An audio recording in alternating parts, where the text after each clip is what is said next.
Anyway, I've been thinking about him lately in relation to a bunch of things, but also just that, particularly nowadays, giving yourself permission to not have to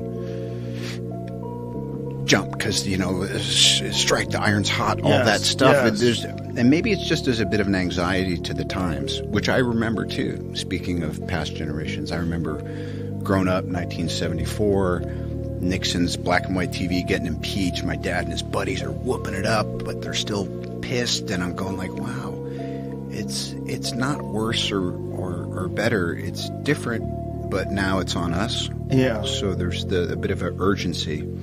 And that whole thing of just being able to say, so to answer your question, to me, starting up again is off the table. I feel I've done all I could with that character.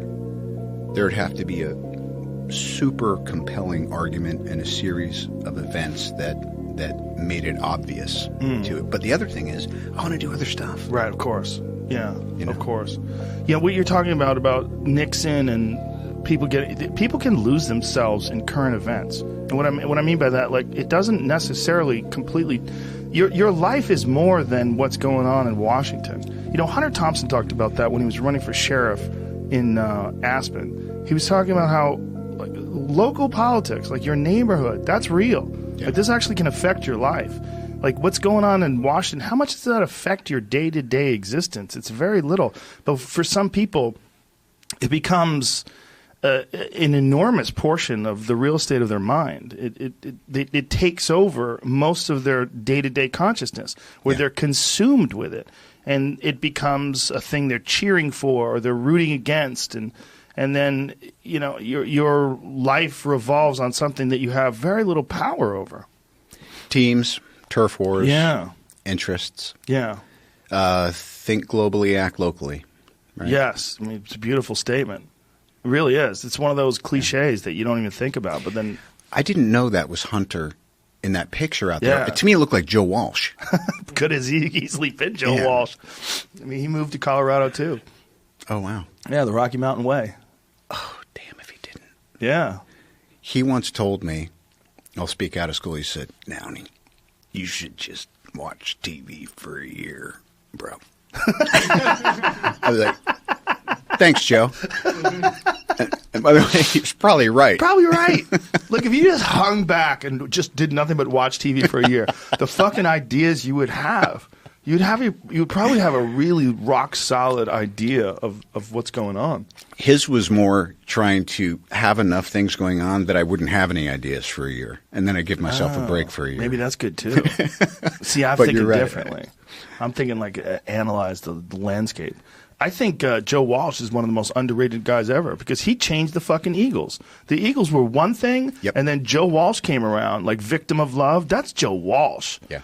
He came around and all of a sudden there was a rock to it. It's like they were kicking down doors and lighting shit on fire. It was different. Yeah. There was an edge to it, He added crazy. He added crazy to this beautiful harmony. And I love it when the guys that added crazy go up to the thin veil between dimensions and say, I think I'm going to stay put. Yeah. And then all of a sudden, they represent stability. They represent being okay, hanging up your guns. Yeah. And just being, Well, free. That's everything. Everyone has to accept that at some point in time, right? Maybe that's you and your glasses, right? Yeah. Because everyone has to accept that at one point in time, you're going to have to get off the ride. But when you're doing great and you're kicking it, boxers are a perfect example. They always last too long. There's only been a small handful, like Andre Ward recently, Marvelous Marvin Hagler in his prime. They just go, that's it, I'm done. And they actually are done. Almost every one of them comes back, and almost every one of them chases that dragon. Here's why I love you. You're making an argument for and also the argument against me coming back and doing another Marvel picture. Listen, I'm not married to anything except my wife. But I'm not married to any ideas. All the ideas that I have are just maybe that idea sucks. I love you as Iron Man. So I would if they opened up this time machine and you popped out, I just imagine the moment where everybody goes fucking crazy. It would be amazing. Could be great. I would love that. But I would also love you hanging it up.